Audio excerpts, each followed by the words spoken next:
Hello भाइयों। Gujarat board के बच्चे 10th क्लास साइंस का एग्जाम होने वाला है 8 तारीख को 8 मार्च को। हमारे पास 2.5 दिन है। आज की रात है और 2 दिन और हैं। तो 2.5 दिन में आप साइंस के इंपॉर्टेंट क्वेश्चन को सॉल्व कर लोगे तो आपकी पास होने की संभावना बढ़ जाएगी, प्रोबेबिलिटी बढ़ जाएगी इंग्लिश मीडियम के बच्चे। ठीक है, तो चलिए गाइज, मैं पूरी किताब में से कुछ कुछ इंपॉर्टेंट सवाल बता देता हूँ और उम्मीद रखता हूँ कि आप मेरी बातों पर गौर करोगे, ध्यान दोगे और आप अच्छे मार्क्स या अच्छे तरीके से बिना किसी डर के पास हो सकते हो गाइज। तो आपके टोटल 13 चैप्टर हैं। मैं मेन चीजें समझा देता हूं। तो हमारा जो पहला चैप्टर है केमिकल रिएक्शन एंड इक्वेशन, सबसे पहले तो ये वाला कर लो भाई। और इसमें एक ही चीज याद रखनी है, कुछ नहीं। मैग्नीशियम को आप बर्न कर रहे हो, ये मैग्नीशियम का रिबन है, आप बर्न कर रहे हो और नीचे राख गिरेगी जिसे अपन कहेंगे मैग्नीशियम ऑक्साइड, है ना। यानी कि मेटल ऑक्सीजन के साथ में रिएक्शन करके क्या बनाती है, बर्न होकर क्या बनाती है, उसका ऑक्साइड बनाती है। तो ये छोटी सी चीज है, कई बार एमसीक्यू में पूछ लेता है और यही चीज यहाँ लिखी हुई है, देखो Mg+O2 तो क्या बनेगा MgO, जिसे अपन कहते हैं मैग्नीशियम ऑक्साइड। क्या कहते हैं, मैग्नीशियम ऑक्साइड। दूसरा यहाँ पे ये जो चीज है, कई बार ये एमसीक्यू में पूछ लेता है और है कुछ नहीं, बिल्कुल बच्चों जैसा है। क्या है भाई, देखो ये जिंक का ग्रेन्युल्स लिया, यानी छोटे छोटे जिंक के दाने ले लिए हमने और उसमें डाइल्यूट सल्फ्यूरिक एसिड डाल दिया, है ना। H2SO4, सल्फ्यूरिक एसिड बोले तो H2SO4। अब H2SO4 के अंदर में ग्रेन्युल्स डाल दिया तो क्या होगा, हमारा H2 गैस निकलेगी, H2 गैस निकलेगी। यानी कि क्या होता है, जब भी कोई केमिकल रिएक्शन होती है तो कुछ चेंजेस होते हैं, वो चेंजेस यहाँ बताएं।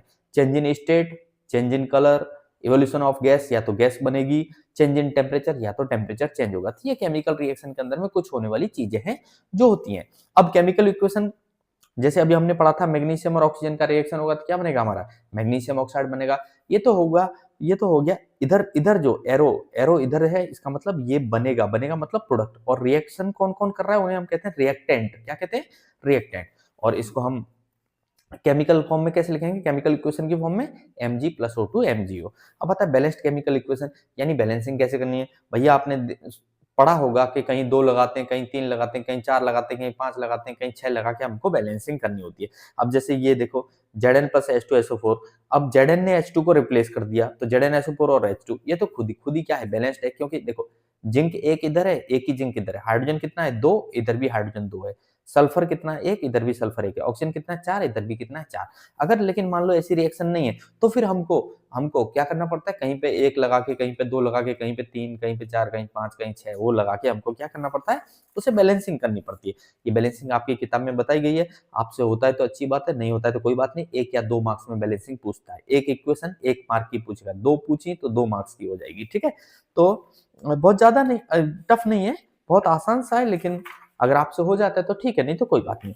अब आता है केमिकल रिएक्शन, ये बहुत अच्छे से पढ़ लेना क्योंकि कॉम्बिनेशन रिएक्शन कई बार पूछा जाता है 2 मार्क्स में। ये 2 मार्क्स में पूछा जाता है कॉम्बिनेशन। और कॉम्बिनेशन का मतलब कुछ नहीं, देखो ये चीज और ये चीज जुड़ गई और जुड़ के ये बन गया CaO, जिसे अपन बोलते हैं क्विक लाइम।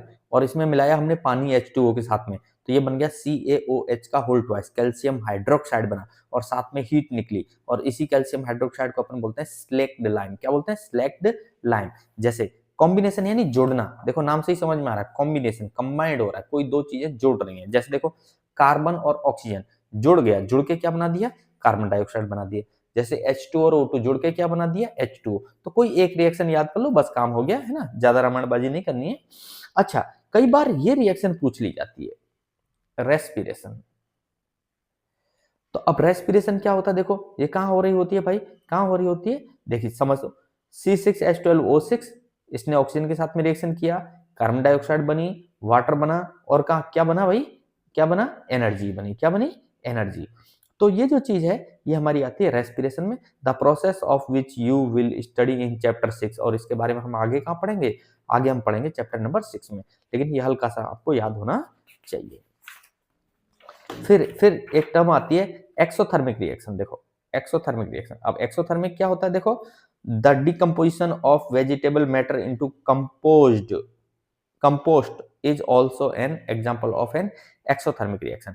एक्सोथर्मिक यानी जिसमें से हीट का क्या हो रही है, बाहर निकल रही है ना। एक्सोथर्मिक हीट आपकी बाहर निकल रही है, जैसे यहाँ पे देखो एनर्जी बाहर निकल रही है, ये एक्सोथर्मिक है।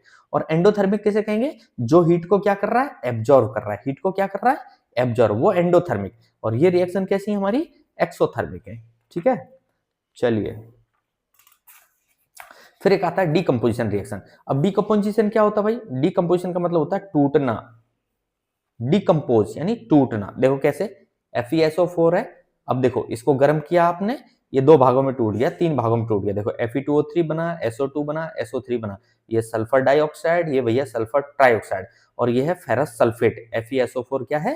Ferrous sulphate. गर्म करोगे तो फेरिक ऑक्साइड बनेगा, सल्फर डाइऑक्साइड बनेगा, सल्फर ट्राइऑक्साइड बनेगा। तो देखो एक चीज है, गर्म करने पे कितने भागों में टूट गई? 1 2 3, इसलिए अपन क्या करें? डीकम्पोजिशन। क्या करें? डीकम्पोजिशन यानी टूटना। जैसे ये रहा CaCO3 है भैया, कैल्शियम कार्बोनेट है, आपने गर्म किया, कैल्शियम ऑक्साइड बना और साथ में कार्बन डाइऑक्साइड बना। तो देखो ये जो एक चीज थी उससे कितनी चीज बन रही है आपको? दो चीज मिल रही है, इसलिए अपन इसे क्या करें? डीकम्पोजिशन यानी चीजें टूट जा रही है। तो कोई एक रिएक्शन को आप याद कर लो। फिर ये देखो, ये तो हुआ हम हीट कर रहे थे तब टूटा। अब क्या होता है, कई बार सनलाइट से भी चीजें टूटती हैं, सूरज की रोशनी से चीजें टूटती हैं। जैसे कैसे? ये AgCl है, सिल्वर क्लोराइड है। सिल्वर क्लोराइड पे अगर आप सनलाइट डालोगे तो भैया सिल्वर अलग और क्लोरीन अलग हो जाएगा। ठीक है, तो ये देखो किससे टूट रही है? सनलाइट से टूट रही है ना। यहाँ पे ये जो एग्जांपल दिया हूं ना, फिगर 1.6, ये जो फिगर 1.6 है, यहाँ से कई बार बोर्ड में सवाल पूछता है। और क्या पूछता है? देखो आप इलेक्ट्रोलाइसिस कर रहे हो वाटर का, यानी आप पानी को तोड़ रहे हो, किसके थ्रू? करंट देके। कैसे करंट दिया आपने? यहाँ पे बैटरी लगा दिया है ना, एक प्लस टर्मिनल और एक माइनस टर्मिनल। ये कैथोड है हमारा, कैथोड। कैथोड कैसा होता है? नेगेटिव। एनोड कैसा होता है? पॉजिटिव। यानी जो एनोड है ये आपका प्लस है और जो कैथोड है वो आपका क्या है? माइनस है। और आपने जोड़ दिया पानी में, ये डाल दिए, ग्रेफाइट की रॉड डाल दी आपने और बैटरी को कनेक्ट कर दिया, की को स्विच ऑन कर दिया। अब क्या होगा? पानी किससे मिलकर बना होता है? हाइड्रोजन और ऑक्सीजन से मिलकर बना होता है। तो होगा यूं कि देखो यहाँ पे आप गौर से देखो, जहां हाइड्रोजन बन रही है वो जगह को देखो कितनी ज्यादा दिखाई है, और जहां ऑक्सीजन बन रही है वो जगह को देखो आपको कितनी कितनी कम दिखाई है। यानी कि हाइड्रोजन जो है वो डबल बनेगी और ऑक्सीजन बनेगा बनेगा उसका आधा। यानी हाइड्रोजन और ऑक्सीजन का रेशियो पूछोगे तो 2:1 रहेगा। अब इसका कारण क्या है? क्योंकि वाटर है ना, वाटर H2। अब आप खुद ही देखो, वाटर के एक मॉलिक्यूल में हाइड्रोजन के कितने मॉलिक्यूल हैं? हाइड्रोजन के कितने एटम है? 2। और ऑक्सीजन के कितने एटम है? 1। इसलिए हाइड्रोजन गैस क्या बनेगी? डबल बनेगी, और ऑक्सीजन गैस क्या बनेगी? हाइड्रोजन की आधी बनेगी। तो ये रेशियो जो है ना कई बार पूछ लिया गया है ना, तो इसको MCQ में कई बार पूछा गया है, ये अच्छे से याद रख लेना। फिर आता है, अब हमारा आता है क्या? ऐसे ही सेम ये है, देखो गाइस, अब मैं सारे रिएक्शन नहीं एक्सप्लेन करूंगा, एक एक दो दो समझा के निकल जाऊंगा। AgBr सिल्वर ब्रोमाइड है, सनलाइट डालोगे तो Ag अलग, ब्रोमीन अलग हो गया। फिर आती है डिस्प्लेसमेंट रिएक्शन। डिस्प्लेसमेंट का मतलब क्या होता है? हटा देना, अपनी जगह से हटा देना। अब भाई हटाता कौन है? जो दमदार है वो कमजोर को हटा देता है, दमदार कमजोर को हटा देता है। तो डिस्प्लेस कैसे होगा? चलिए best example, Fe plus CuSO4। Fe यानी भैया लोहा, कॉपर सल्फेट, ये क्या है? Copper sulphate. अब लोहा जो है Fe जो है वो कॉपर को हटा देगा, तो ये Fe इस कॉपर को यहां से हटा देगा, डिस्प्लेस करेगा, तो ये यहां आके जुड़ जाएगा। तो क्या बना आपका?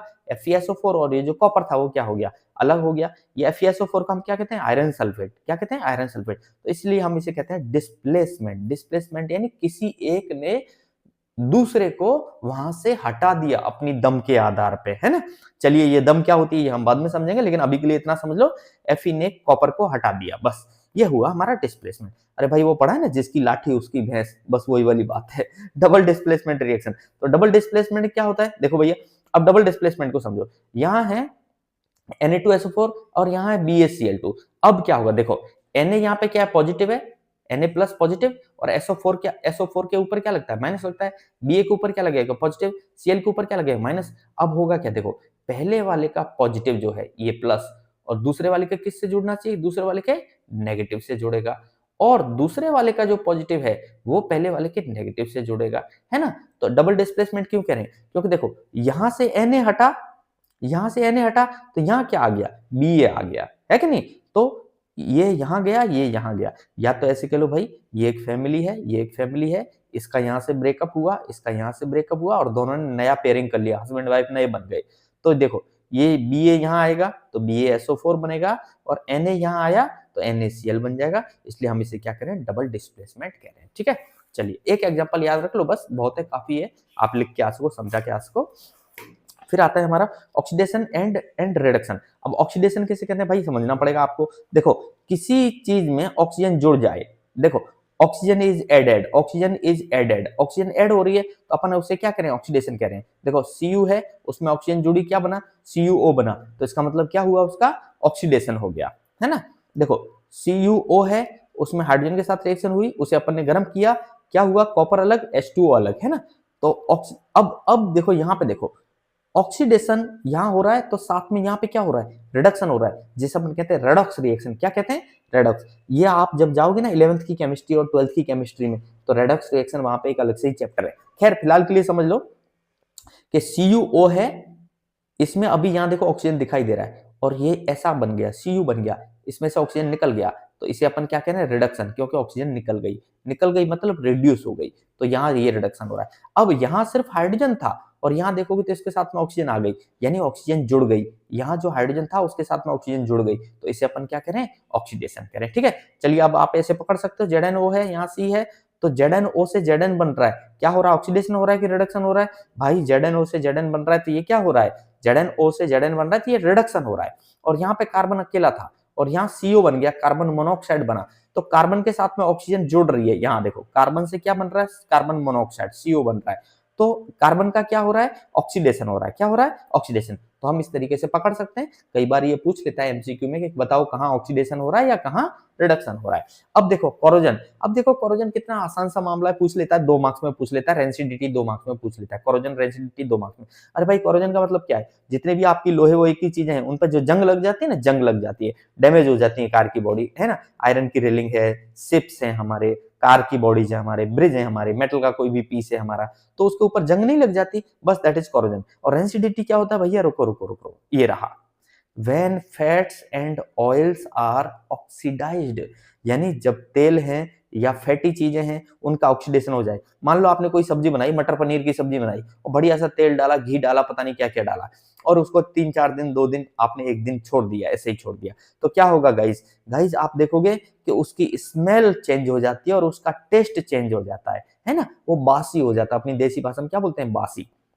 उसकी स्मेल बदल जाएगी, उसका टेस्ट बदल जाएगा, उसका कलर कई बार बदल जाता है ना। और उसमें जो ऑयल डाला था आपने, जो ऑयल डाला था वो थोड़ा कैसा हो जाएगा, थिक जैसा हो जाएगा, कैसा हो जाएगा, थिक, यानी थोड़ा जाड़ा जाड़ा जैसा हो जाएगा भाई, यानी कि उस ऑयल का एक्चुअल में क्या हो गया है, उस ऑयल का ऑक्सीडेशन हो गया है, उस फैट का ऑक्सीडेशन हो गया है, उसके अंदर जो घी डाला था उसका ऑक्सीडेशन हो गया। बस इसी चीज को अपन क्या करें, भाई रेंसिडिटी कह रहे हैं, क्या करें, रेंसिडिटी, और कुछ नहीं है गाइस।